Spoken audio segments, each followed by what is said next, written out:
SSA. Leo tunaenda kujifunza fumbo la mifupa, nyama na mishipa na pumzi ya Mungu.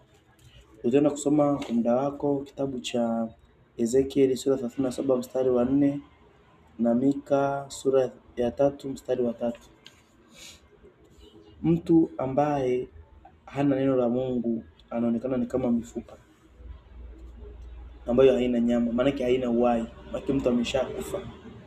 Kwa Yesu aliwaambia acha wafu wakaenda wakazike wafu wao. Maana aliwaona wale watu katika ulimwengu wa roho ni mifupa, maana ni wafu, maana hawana neno la Mungu ndani yao. Kwa hiyo na pia aliona ni watu ambao kwa manabii wa uongo, watu ambao kwa manabii wa uongo na wenyewe ni mifupa.